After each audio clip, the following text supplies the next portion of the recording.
everybody, it's Mike from Here the Watchman, and today I have with us an amazing guy from Irvine, California. It's Mr. Troy Anderson. Troy is just a great author. He's a writer. He does amazing work. He works with Paul McGuire. And the two of them have done a couple of books, the Babylon Code, and other books. Troy, thank you so much for joining us. It's great to be on your show. It's a great honor. Well, Troy, tell us a little bit about what you guys are doing today. Well, we're beginning research on our third book. The first one was the Babylon Code, second one was Trumpocalypse, and now we're beginning research on the third one. And a friend of ours is in Trumpocalypse, we called on President Trump to call for a national day of repentance, and now a friend of ours is he's got Ben Carson and Mike Pence and all kinds of faith leaders on board with a national day of repentance. That's one of the things our friend Kevin Jessup's working on, and I'm actually helping him write a book about that. Well, Troy, you and Paul McGuire have worked together for several years now. What led you to kind of go down that path? Well, I was a reporter at the LA Daily News for many years, and back in 2009, I heard about this prophecy conference at Calvary Chapel, Chino Hills, and I talked to my editor to let me cover this thing, and there was probably like several thousand people there. Tim LaHaye was speaking, and Paul McGuire and David Hawking and all these sort of luminaries. When I was a kid, my youth pastor gave me a copy of the late great Planet Earth, so I've always been fascinated with Bible prophecy. And so I heard McGuire say, the world is undergoing the greatest transformation since the Tower of Babel, a coming global government, cashless society, and universal religion. And it just struck me when I heard that if this was true, and I sort of remember the things I'd read in the late great Planet Earth, that this was a gigantic story. And I'm an investigative journalist, so I introduced myself to Paul afterward, and he gave me a copy of his book, The Day the Dollar Died, which laid out a lot of this stuff. And then after that, he just started calling me when I was a reporter at the Daily News and encouraging me to write a book with him, actually, and make a film. And that sort of began this whole 10-year journey of investigating, is this stuff really happening? Well, I got to tell you, Troy, Paul, I went to he did a seminar out in the valley, out in San Gabriel Valley. Gosh, what was that? I can't remember the name of the hotel, but he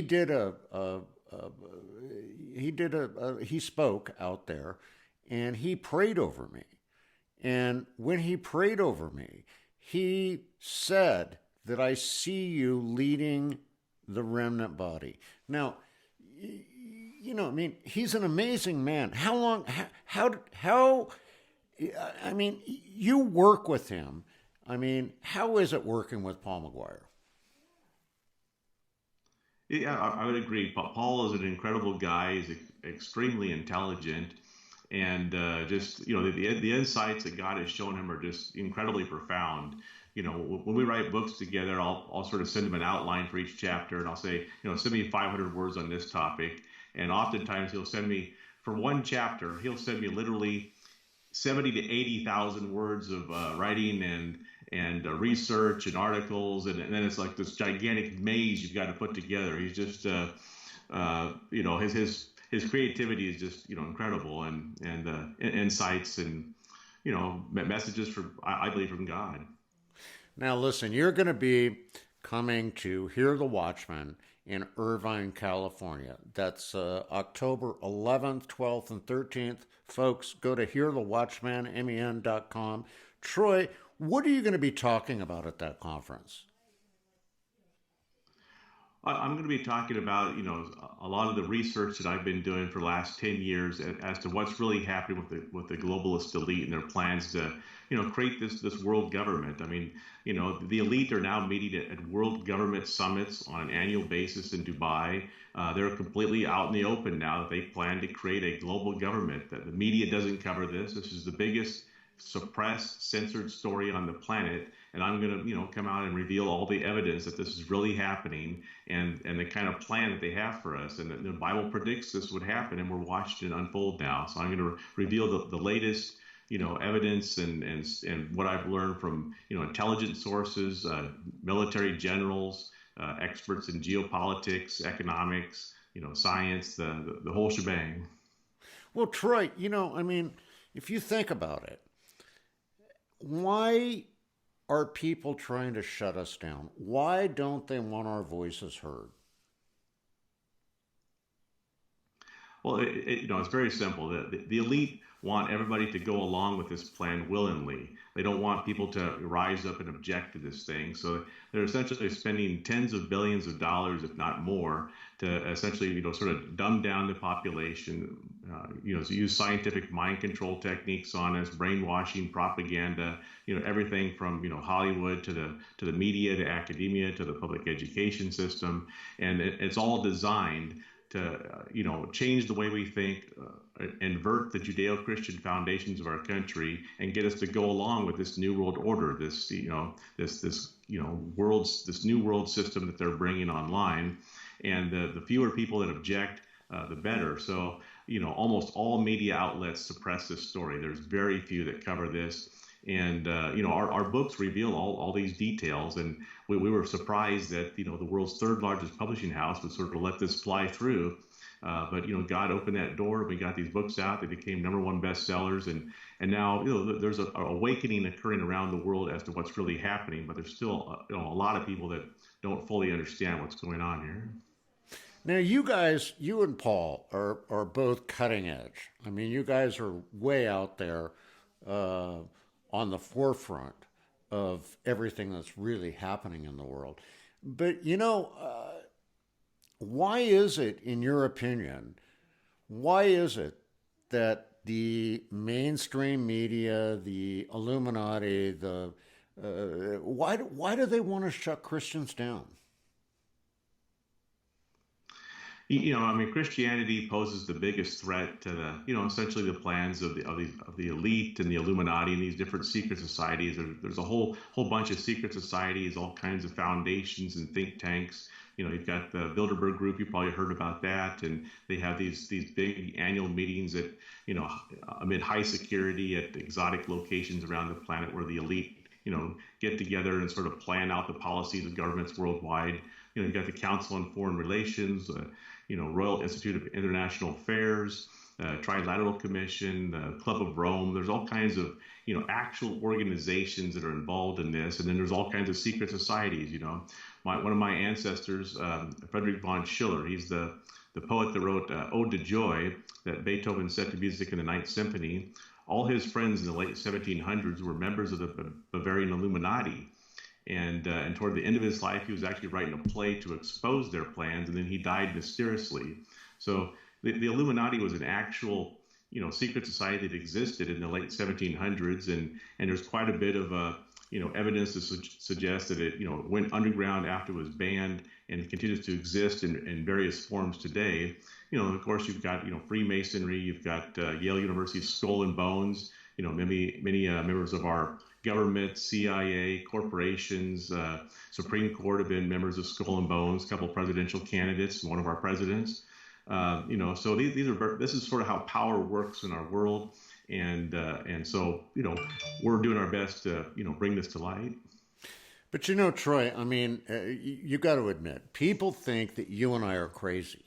They think that we are whacked out nutcases who are conspiracy theorists, but that's not really the case. This is all truly proven fact, right?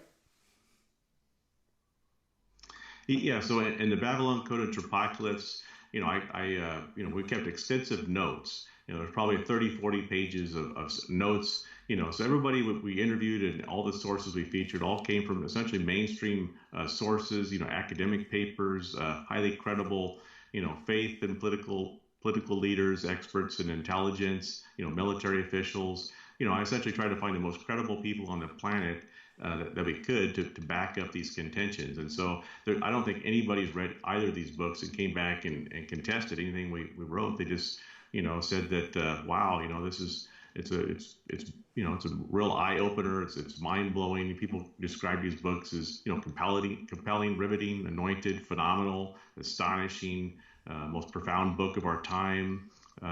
It's amazing the kind of reviews we've gotten and reactions. Well, look, the Babylon Code is it's amazing. I don't know how you guys came up with that, how you did it. And that's a good question. I mean, how did you and Paul first meet, and how did you guys decide to lay all this out for us?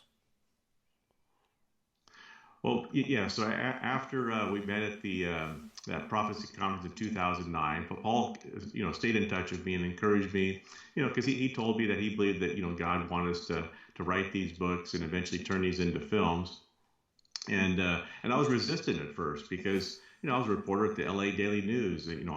Award-winning journalist, and I knew if I ever started digging into this stuff, this would probably be the end of my career in mainstream journalism, because the globalist elite, largely control the media.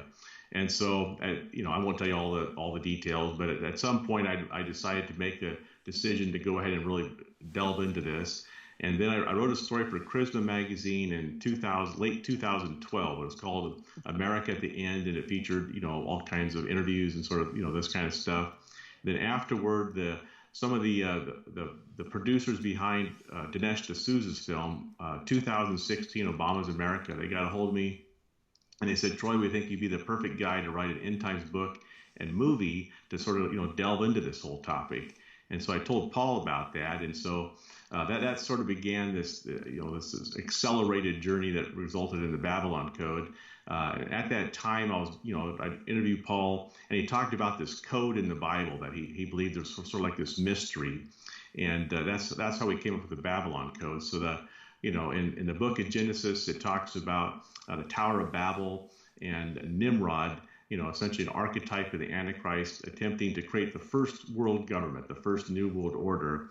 And, of course, God intervenes, confounds the languages of humanity. Humanity spreads around the world, and nation states are created. And this is sort of God's, vision for humanity. We're separated into nation states, just like we have, different branches of government that sort of checks and balances on each other. Having different countries sort of serves as checks and balances, so you don't have one, dictator gain control of the whole world and plunge us into some kind of, evil totalitarian system. And then, so it starts out in Genesis, all the secret societies, their roots began there at the Tower of Babel. There was a whole bunch of different societies that passed down these esoteric occult secrets over thousands of years. And then, Babylon plays a central role in the books of the prophets, and then reemerges in Revelation as Mystery Babylon and Babylon the Great. And Bible scholars have considered this one of the Bible's greatest mysteries for, puzzled over what this means for 2,000 years. And so the Babylon Code sort of is a combination of an investigative expose of globalism and an exploration of this great mystery involving Babylon. That's exciting stuff. I mean, now, again, what's next for you and Paul? Yeah, so right now we have several film producers who are interested in turning the Babylon Code and/or Tropocalypse into either docudrama films or feature films or a TV series, and so we're actually in talks now to move that forward. I just took the movie guide screenwriting class over the weekend to try to get a quick course in screenwriting, so I can sort of help craft the scripts and the screenplays. And so we're moving forward quickly now to turn these books into films. So, and we felt from the beginning that this was what God wanted us to do. Is you can a book can reach a certain amount of people. We probably reach several million people with the messages of the Babylon Code and Tropocalypse via books and media interviews. But a film can reach tens of millions of people, and so that's our next big project here. Well, listen, folks, Troy Anderson, Paul McGuire, they're out there doing the work of Jesus. I mean, they're out there putting the word out. I mean, you guys are really doing an amazing deal. So Troy, I want to thank you for joining us today, and I'm so looking forward to seeing you in Irvine, California. We're going to be at the Hilton Irvine, which is right across the street from John Wayne Airport. Okay, I called it John Wayne Airport. I think it's called Santa Ana now, SNA. But it was John Wayne when I grew up in Orange County. But, you know, come there, come meet Troy, come meet Paul, meet all of us, spend some time with us. Go to hearthewatchmenmen.com. Troy, God bless you. Yeah, thank you so much. So looking listen, forward to seeing folks, you at the conference. That's gonna do it today for the Watchman's Report. And remember, as I always say, there's nothing that you can't do with Jesus in your heart, except nothing at all. Get out there, get busy, activate your faith. God bless each and every one of you. We'll see you next time here on the Watchman's Report.